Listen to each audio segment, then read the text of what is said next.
মণিপুরের শান্তি ঘুরাই দিও মণিপুরের শান্তি ঘুরাই দিও স্মার্ট মিটার বন্ধ করো স্মার্ট মিটার বন্ধ করো আদানিক অ্যারেস্ট করো আদানিক অ্যারেস্ট করো আদানির উচিত তদন্ত হব লাগে আদানির বিরুদ্ধে উচিত তদন্ত হব লাগে বিজেপি সরকার হায় হায় অসম সরকার হায় হায় নরেন্দ্র মোদী হায় হায় বিজেপি সরকার গো ব্যাক বন্ধ করো ভূপেন বড়া জিন্দাবাদ ভূপেন বড়া জিন্দাবাদ বিজেপি সরকার ব্যর্থ সরকার অসম সরকার হায় হায় হিমন্ত বিশ্ব শর্মা হায় হায় নরেন্দ্র মোদী গো ব্যাক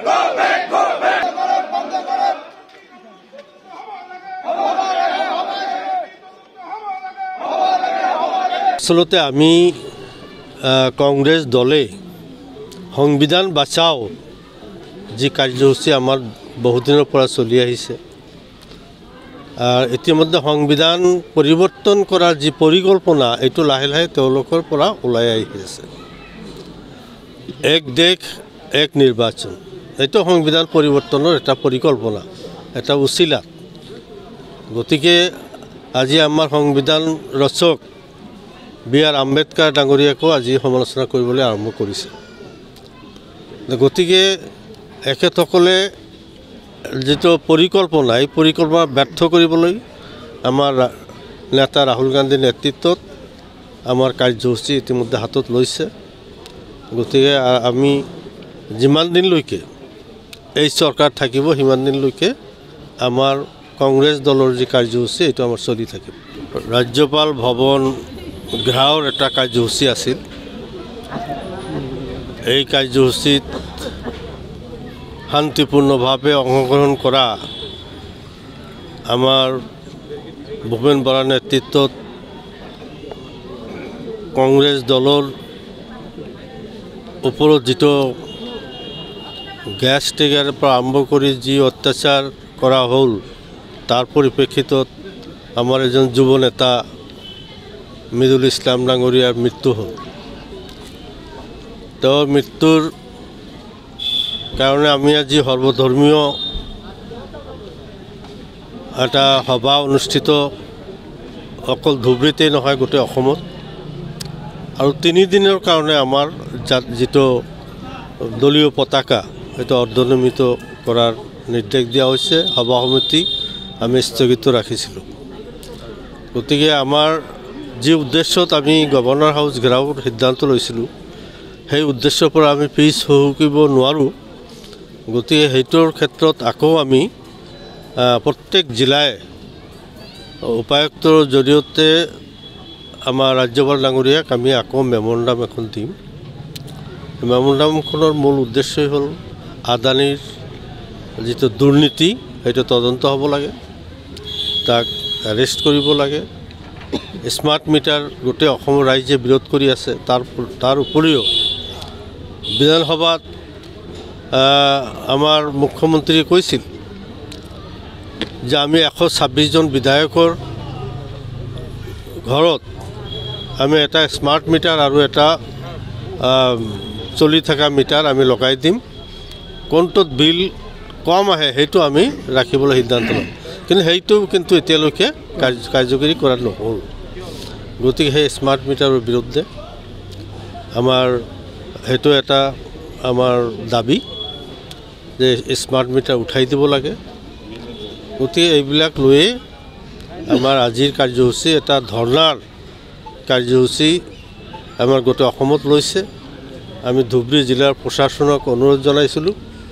আমি উপায়ুক্তৰ অফিচৰ সন্মুখত ধৰ্ণা দিবলৈ আমি পাৰ্মিশ্যন বিচাৰিছিলোঁ কিন্তু তেওঁলোকে পাৰ্মিশ্যন নিদিলে গতিকে ধৰ্ণা কাৰ্যসূচী আমি আমাৰ কংগ্ৰেছ অফিচতে অনুষ্ঠিত কৰি এতিয়া প্ৰশাসনে কোৱা মতে আমি 5জন মানুহ মেমৰেণ্ডাম দি পেলাই আমি উপায়ুক্তৰ কাৰ্যালয়লৈ পঠাই দিম আপোনালোকে জানে যোৱা 18 তাৰিখে আমাৰ গুৱাহাটী ৰাজভৱন ঘেৰাও এটা আমাৰ কাৰ্যসূচী আছিল সেই কাৰ্যসূচীত আমাৰ দলৰ গণতান্ত্ৰিকভাৱে আমাৰ যিটো কাৰ্যসূচী আছিল সেই কাৰ্যসূচীত আমাৰ এজন যুৱ নেতা মৃদুল ইছলামক পুলিচে যিটো অত্যাচাৰ কৰি কন্দুৱা গেছ দি যিটো হত্যা কৰা হ'ল সেই হত্যাৰ কাৰণে আমি এতিয়া বিচাৰিছোঁ অসম তথা ভাৰতবৰ্ষত এটা শান্তিৰ বাতাবৰণ হ'ব লাগে বিজেপি চৰকাৰৰ যিটো উদ্ভণ্ডালি বিজেপি চৰকাৰে যিটো কৰি আছে এইবিলাকৰ কাৰণে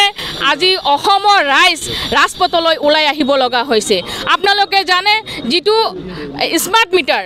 আদানী যিটো স্মাৰ্ট মিটাৰ যিটো দুৰ্নীতি কৰিছে যিটো এই স্মাৰ্ট মিটাৰৰ কাৰণে আমাৰ জনসাধাৰণক যিটো জুৰুলা অৱস্থা কৰিছে সেই জুৰুলা অৱস্থাৰ কাৰণে কংগ্ৰেছ দলে মাত মাতিছে গৰীবৰ কাৰণে অসহায়ৰ কাৰণে দুখীয়াৰ কাৰণে মাত মাতিছে সেইটোতো কোনো বেয়া কাম কৰা নাই আজি গণতন্ত্ৰ হিচাপে যদি প্ৰতিবাদ কৰে কোনোবাই যদি কথা কয় তেখেতসকলক বাধা দিয়াৰ কাৰণে বিজেপি চৰকাৰে কন্দুৱা গেছ দি গুলিয়াই হত্যা কৰে এইটো এটা গণতন্ত্ৰ দেশ হৈছে নেকি গতিকে গণতন্ত্ৰক হত্যা কৰিছে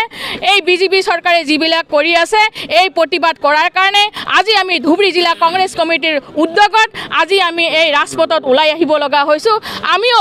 এই স্মাৰ্ট মিটাৰ বন্ধ কৰাৰ ক্ষেত্ৰত আমি আদানীৰ যিটো কেলেংকাৰী সেইটো আমি তদন্ত বিচাৰি আমি ধুবুৰী জিলা উপায়ুক্তৰ কাৰ্যালয় আমি যাবলৈ বিচাৰিছিলোঁ কিন্তু আমাক বাধা দিছে যিহেতু যাব দিয়া নাই গতিকে আমি কংগ্ৰেছ ভৱনৰ সন্মুখত আমি এই প্ৰতিবাদ সাব্যস্ত কৰিছোঁ আৰু এই প্ৰতিবাদ আমাৰ অব্যাহত থাকিব যেতিয়ালৈকে স্মাৰ্ট মিটাৰ বন্ধ নকৰে যেতিয়ালৈকে এই বিজেপিৰ দুৰ্নীতি বন্ধ নকৰে যেতিয়ালৈকে আদানীৰ তদন্ত নহয় আৰু আমাৰ মৃদুল ইছলামৰ যেতিয়ালৈকে হত্যাৰ ন্যায় বিচাৰি আমি নাপাওঁ তেতিয়ালৈকে আমি এই প্ৰতিবাদ আমি অব্যাহত ৰাখিম